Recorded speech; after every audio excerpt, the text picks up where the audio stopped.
Qui pourra subsister? Il y a des questions dans la Bible qui ne laissent personne indifférent. Des questions qui traversent les siècles et qui nous atteignent aujourd'hui, ici et maintenant, ou encore au moment même où nous parlons. Dans Apocalypse 6, 17, une question retentit comme un coup de tonnerre. Le grand jour de sa colère est venu, et qui peut subsister? C'est la question. Ce n'est pas une question pour les autres. C'est une question pour toi et pour moi. Et juste après cette question, la Bible, la parole de Dieu ne reste pas silencieuse. Elle donne une réponse. Apocalypse 7 nous parle d'un groupe particulier, les 144 000. Mais alors, qui sont ces 144 000? Est-ce un nombre littéral ou encore symbolique? Que représente ce nombre ou encore ce groupe de personnes? Et surtout, est-ce que je peux en faire partie? Certains lisent ce chiffre et pensent à un groupe restreint. D'autres y voient un symbole rempli de sens spirituel. Mais aujourd'hui, nous n'allons pas spéculer. Nous allons laisser la Bible s'expliquer elle-même. C'est que pour comprendre les 144 000, il faut d'abord comprendre comment Dieu parle à travers les symboles. Parce que derrière ce nombre, il y a une image. C'est l'image d'un peuple organisé. C'est l'image d'une foule immense. C'est l'image d'un peuple prêt à subsister. Est-ce que vous êtes là jusqu'à présent? Permettez-moi maintenant de vous donner une illustration simple. Écoutez, imaginez une armée parfaitement organisée. Puis imaginez une foule immense, impossible à compter. Eh bien, c'est exactement ce que nous allons découvrir dans cette étude. Accrochez-vous. Dans Apocalypse 6, 17, une question est posée. Car le grand jour de sa colère est venu, et qui peut subsister? C'est la question. Et Apocalypse 7 est la réponse directe à cette question. Et j'entendis le nom de ceux qui avaient été marqués du sceau, 144 000 de toutes les tribus des fils d'Israël. Apocalypse 7, verset 4. Ce chapitre ne parle pas seulement de chiffres, mais de personnes préparées spirituellement pour tenir ferme. Maintenant, d'où vient ce nombre, 144 000? Comment pouvons-nous faire le calcul pour arriver à 144 000? Eh bien, mes frères et sœurs, c'est 12 par 12 par 1000. 12 tribus d'Israël dans l'Ancien Testament, 12 apôtres dans le Nouveau Testament multipliés par 1000, 144 000. 12 par 12, c'est la plénitude du peuple de Dieu, Ancien et le Nouveau Testament. 12 par 12, 144.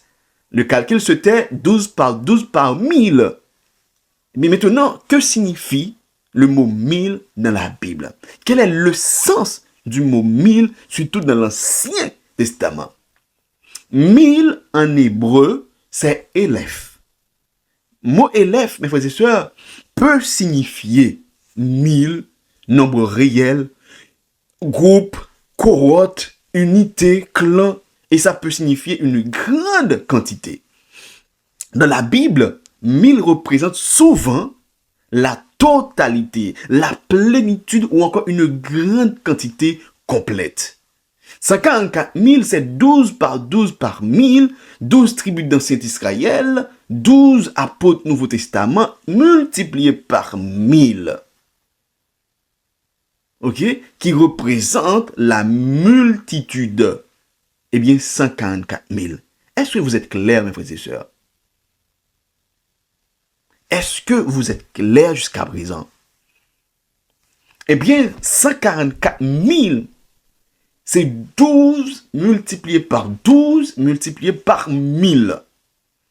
12 tribus de l'Ancien Testament, ok, multiplié par 12 apôtres dans le Nouveau Testament. 12 par 12 égale 144. Mais maintenant, c'était 144 000 et le calcul, c'était 12 par 1000. Mais maintenant, le mot 1000, dans l'Ancien Testament, on parle de élève en hébreu, qui gagnait plusieurs connotations. Mais parmi plusieurs connotations que le gagnait, eh bien, c'est côté que le mot 1000 il signifie la multitude, la multitude, la totalité. Lorsque nous faisons 12 multiplié par 12, 54 multiplié par 1000, ça donne 144 000. Est-ce que vous êtes là? C'est une fois que nous là, écris en commentaire, oui, je suis là. Le nombre 144 000, est-ce un nombre littéral ou symbolique? Selon la Bible, ce nombre est symbolique. Même s'il y a certains qui disent que les 144 000 représentent le peuple Israël. Encore une fois, c'est faux. La raison, c'est parce que Jean Apocalypse 7 décrit les tribus, Jean qui a commencé, et Jean que les tribus représentées dans l'Ancien Testament, c'est deux bagailles différents. Ok? C'est deux bagailles différents. Eh bien, il n'y a pas représenté le peuple Israël. Parce que, si tu as représenté le peuple Israël, c'est que la Bible n'a pas bien sens. Ok? La Bible n'a pas bien sens. Et il y a quelqu'un qui dit que les 54 000, c'est le groupe de monde ça seulement qui a sauvé. Non, c'est faux. Automatiquement, où est comme ça? Eh bien, l'on prend Abraham, l'on prend Adam, on sortait avant le peuple Israël. Ça veut dire que ça va sauver? Hein? Ça va sauver? Non, ce n'est pas normal. C'est que chaque nous fait représentation, n'est pas ça. C'est que ce nombre est symbolique, n'est pas littéral. C'est que c'est pas contrôle de 1 jusqu'à 54 000. Non. C'est un nombre symbolique. Est-ce que vous êtes là? Là, cette fois que tu as posé une question, est-ce que ce nombre est littéral ou encore symbolique? On a dit non, ce nombre n'est pas littéral, mais au contraire symbolique.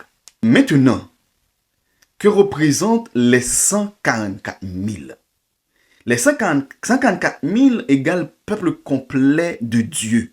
12 par 12, peuple de Dieu parfaitement organisé, multiplié par 1000, qui représente la totalité, la plénitude, c'est que cela donne un peuple complet, cela donne un peuple spirituellement prêt, cela donne un peuple scellé par Dieu et qui peut subsister dans les derniers temps. Là, nous avons pisse. Donc, mes frères et sœurs, les 54 000 représentent la totalité de chrétiens vivant au retour de Jésus-Christ. Ce n'est pas tout le monde qui a mouru avant Jésus-Christ retourner. C'est que lorsque Jésus va retourner, dans le temps de persécution, la marque de la bête est haute, eh bien, il y a un groupe de chrétiens qui a milité, il y a un groupe de chrétiens qui a été fidèles à la parole de Dieu, mais qui pas souillé quoi une fausse doctrine.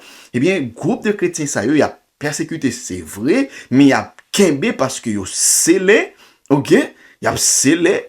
Eh bien, groupe de monde ça yo, après persécution, Jésus-Christ pourra retourner dans toute sa gloire. Eh bien, ce peuple-là, il peut acclamer Jésus, il peut rencontrer Jésus. Eh bien, les 144 000 représentent la totalité de chrétiens vivants au retour de Jésus-Christ. Maintenant, les 144 000 et la grande foule, est-ce la même chose Ou encore, c'est deux bagages différents. Comment ça y est? Est-ce que les 54 000 égale la grande foule ou encore est-ce que la grande foule égale les 54 000? Comment nous comprenons ça? C'est que dans le chapitre 7, il y a un bagage qui passe. Jean tendait un nombre. Le nombre c'était 144 000. Et lorsque le gardait, il ouais, il y a une grande foule. Est-ce que nous là? En théologie, on appelle ça la loi de l'audition et de la vision. Ok? Entendez, il y a un nombre très spécifique, 144 000, et lorsque vous regardez, où est la grande foule que vous pas qu'à contrôler.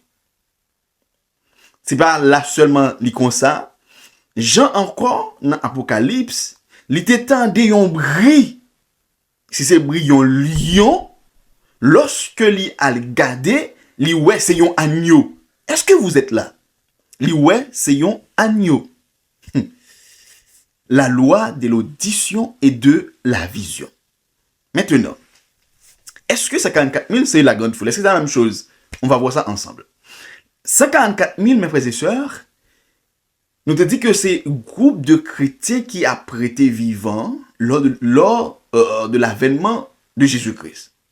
Mais la grande foule, dans son ensemble, c'est la totalité de tout. Ok? Ni Ancien Testament, ni Nouveau Testament, ni les 54 000. Ok? Parce que automatiquement, ce groupe-là passé tribulation. Ok? Eh bien, il pral rencontrer tous les rachetés. Eh bien, des palmes à la main, il pral chanter le cantique de l'agneau. C'est tout le monde qui a ensemble. Il pral chanter le cantique de l'agneau.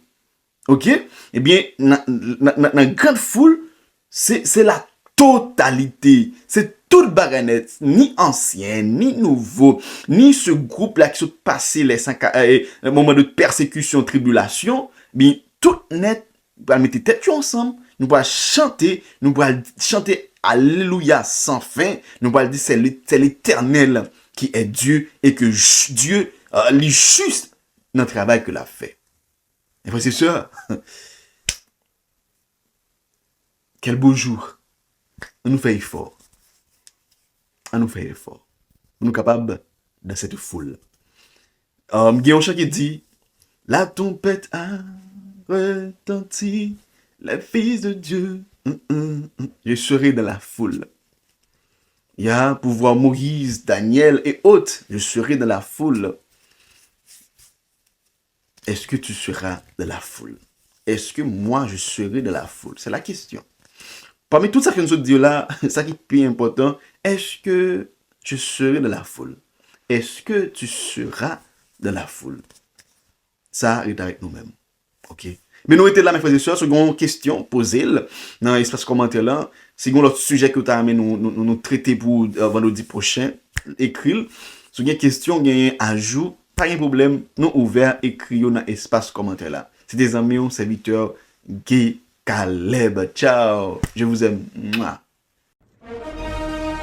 Une vérité à dire, des vies à libérer de la peur et de la honte.